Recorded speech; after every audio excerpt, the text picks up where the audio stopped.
Hi there, folks. Today we're looking at solving multi-step equations.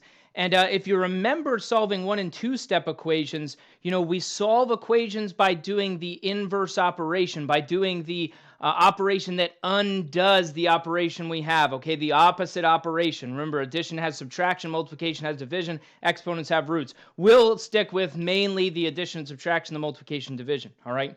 The other thing we recognize from two-step equations is in terms of which operation do we undo first, we're working backwards through order of operations. Remember, order of operations, we do inclusion symbols, then we do exponents, roots, then we do multiplication, division, then addition and subtraction. But if we want to work backwards, if we want to undo that process, we have to go in reverse order. We have to undo addition and subtraction, then undo multiplication and division, then undo exponents, roots, and then undo parentheses. So again, make sure you remember those two concepts. And then today we're just going to add two more simplification type things to it and one little trick for dealing with fractions, okay? So like terms, let's talk about like terms. Like terms are terms with the same variables and the same exponents, okay? Same variables, same exponents, they're like terms. We can only add and subtract like terms, all right? We are not allowed to add or subtract two terms that are not like terms. So if they have different variables, we can't add them together. If they have the same variable, but those variables have different exponents, I can't add them together, okay? We can only combine like terms. Like terms have the same variables with the same exponents. And when we combine them, that variable part will stay the same, all right? We simply add or subtract the coefficients. We deal with the numbers in terms of the addition and subtraction. For example, if I look at something like this guy, I have to identify all the like terms. So like terms have the same variable and the same exponent. So like the first thing I see here is this 22.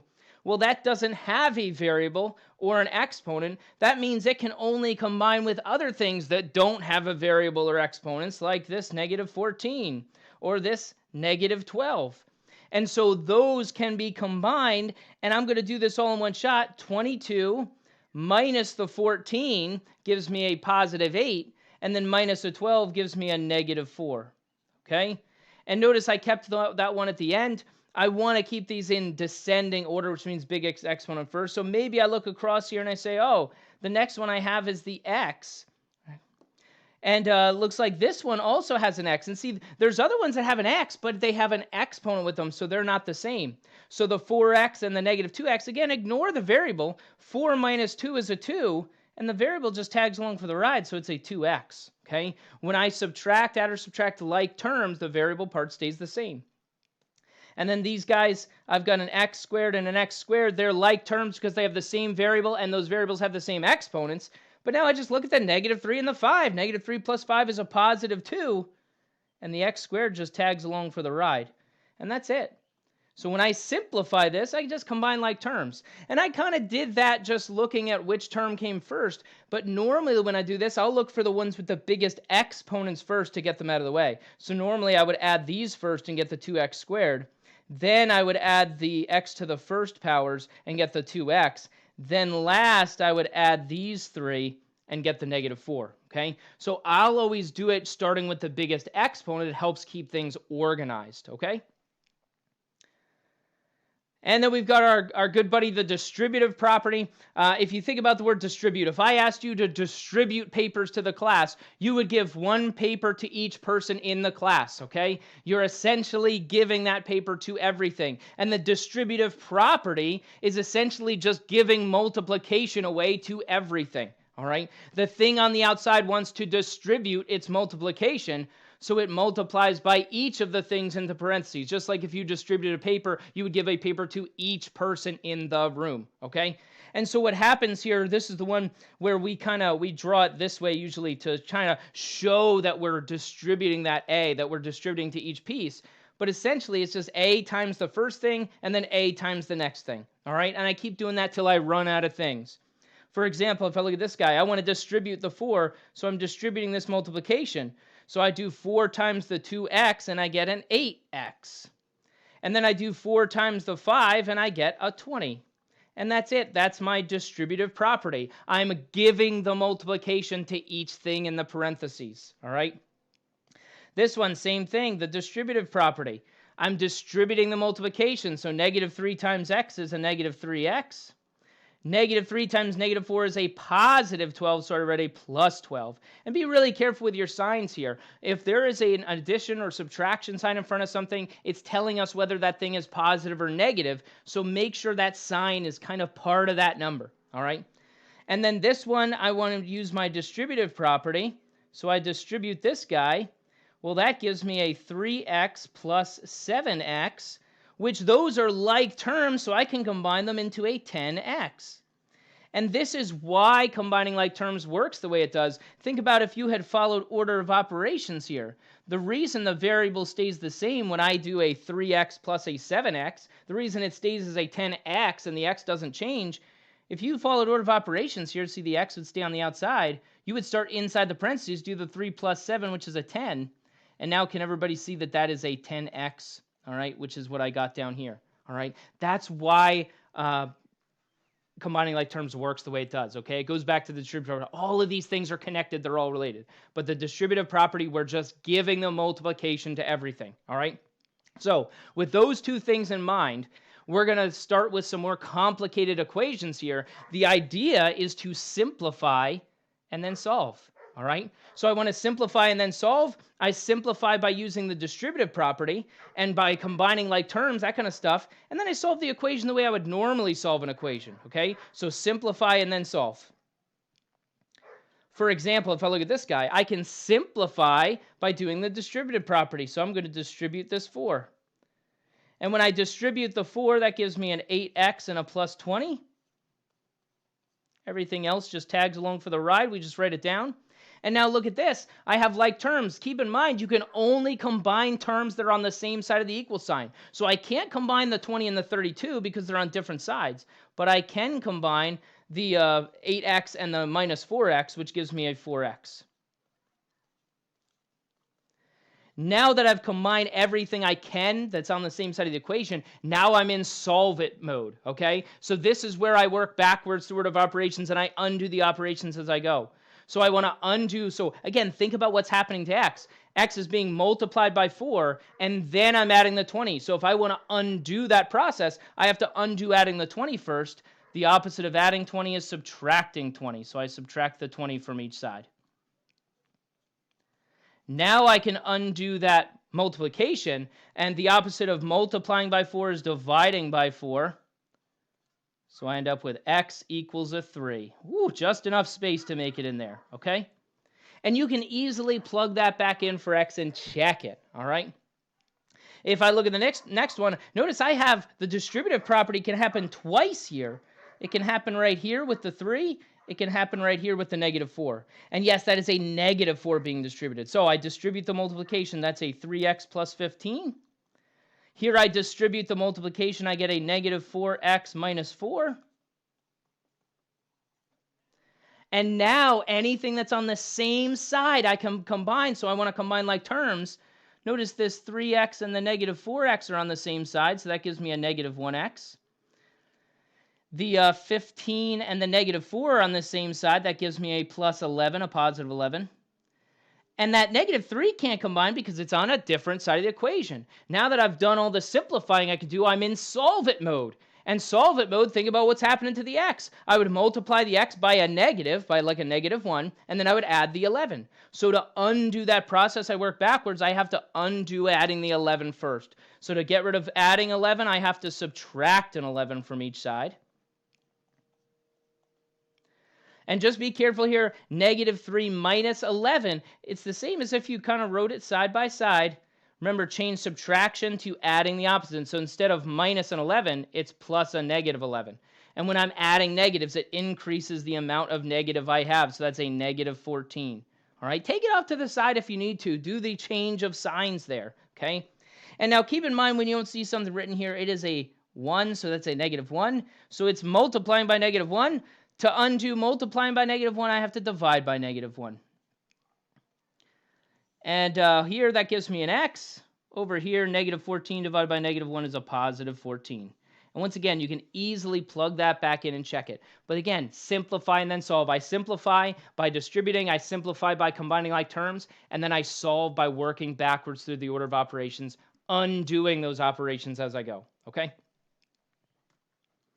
Let's talk about fractions. Everybody loves fractions. If you don't love fractions, it's because you have a misunderstanding of fractions, okay? Your fear of fractions is misplaced, all right? All it takes is a little bit of practice and a little bit of understanding and knowing that fractions are really just division, and fractions become very easy, I promise, okay? So equations with fractions, here's the nice trick.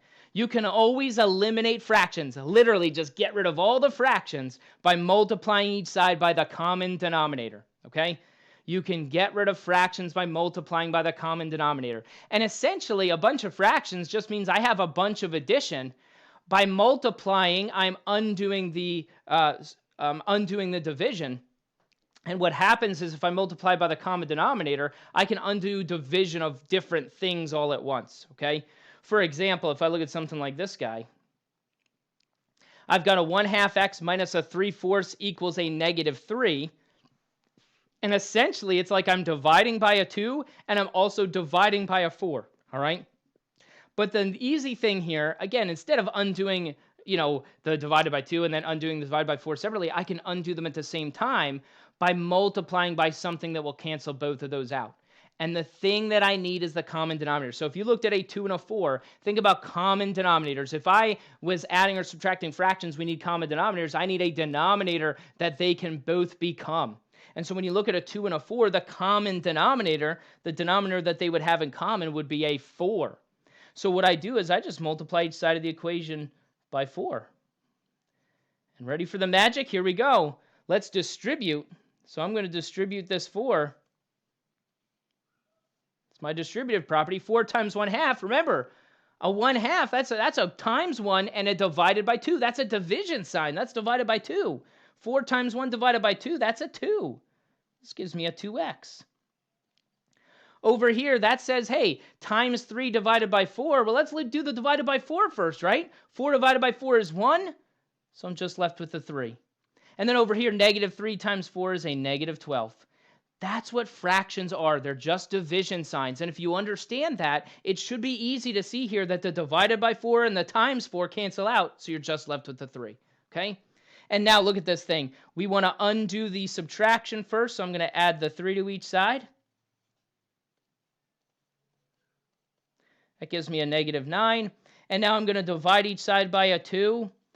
Oh, and this is where things get crazy for people. -9 divided by 2, well, that's okay. Just leave it as -9/2. Let's leave it as an improper fraction. That's the easiest way to leave this answer. Yeah, you could plug it into a calculator and get -4.5, or you could do a mixed number and get -4.5. But it's easiest just to leave it as an improper fraction, -9/2. It was literally written that way when I drew my division. And again, that goes back to the fact that this division sign is the same as a fraction bar, okay? -9/2. If I look at the next one, again, common denominator here, I've got a 3, a 4, and a 12, okay? So if I made all of those denominators the same, the number that they can all become is a 12, all right? So the common denominator here is 12. So I'm going to multiply each side by 12. Over here, keep in mind that that's just x divided by 3. See, that fraction is a division sign. So 12 divided by 3 as I distribute. Sorry, I've been distributing in green. I feel like that's working for me, so I should keep doing that, right? 12 divided by 3 is a 4, so I have 4x left. And then here, 1/4, that's just times 1 and divided by 4. So 12 divided by 4 is a 3. That's it. Over here, this is 17 divided by 12. The times 12 and the divided by 12 cancel out, so I'm left with 17. If you understand that a fraction bar is just a division sign, okay? And now I'm in solvent mode. To undo this, I have to undo the addition first. To undo adding 3, I subtract 3.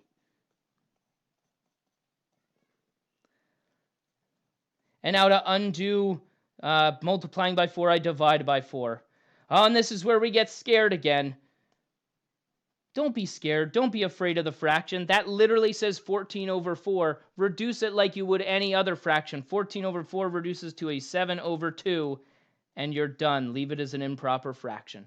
Yeah, it would be fine if you wrote it as a 3.5. It would be fine if you wrote it as a 3.5, but why waste the gray matter? All right, it's easier to leave it as an improper fraction. If I look at this guy, I've got a 4, a 5, and a 10. And so I have to start thinking about, okay, what number could all of those become? And the answer here is a 20. The 20 is the least common denominator. Now, here's the thing. Maybe you were looking at that thinking 40. Well, that's okay. You could go ahead and multiply by 40, and it will still work because that is a common denominator. It's just not the smallest common denominator.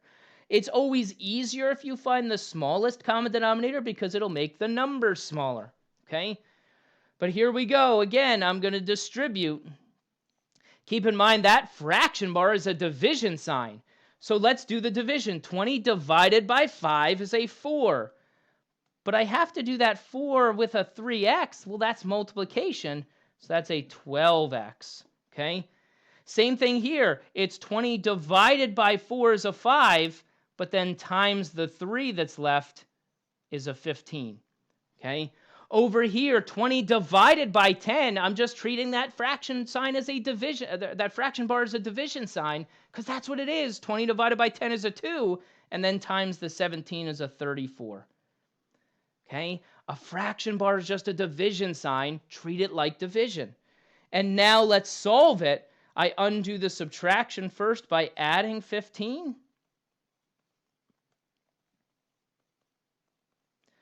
So let's see, that's a 49. Aren't you glad I gave you some really nice numbers here? And now I undo multiplying by 12 by dividing by 12. And I get x equals, leave it as an improper fraction, 49 over 12. Man, life is easy when I am not scared of fractions, okay? And improper fractions are okay. If I look at the next one, this one has a little bit of an extra added challenge here. Hopefully you're looking at this already thinking there are invisible parentheses. Hopefully you can identify them. They're right here. Invisible parentheses around the x plus 2 because that whole thing is being divided by 4. Okay? So now let's get rid of fractions, common denominators. The common denominator between a 3, a 4, and an 8, I think the smallest one is 24. They can all multiply to become a 24. So let's multiply by 24. And so here's the issue. Because of those parentheses, students get confused. Notice, there are two big chunks here. There's this guy plus this guy. So I'm only going to distribute that to those two chunks, okay? I'm going to distribute to the first fraction and to the second fraction. Yeah, I might have to distribute more when I get to that second fraction, but let's take one step at a time, all right? So what happens here is this is 24 divided by 3, which is an 8. So it's an 8x. Plus, over here, that's a 24 divided by 4, which is a 6. And then let's just tag that. Let's just have that x plus 2 tag along for the ride. Okay, don't try to do too much in your head. In the last problem, I went ahead and did the multiplication right away. All right?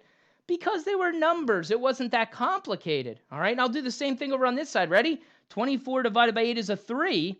Let's go ahead and multiply it by the 5 and get a 15.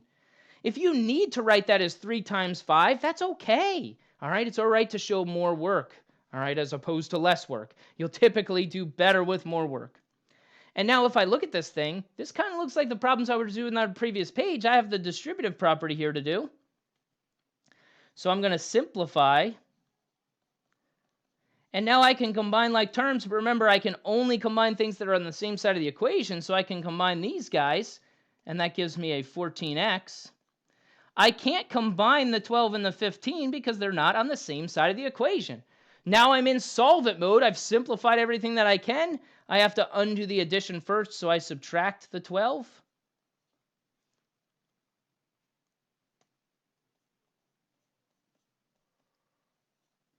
And now to undo multiplying by a 14, I have to divide by 14.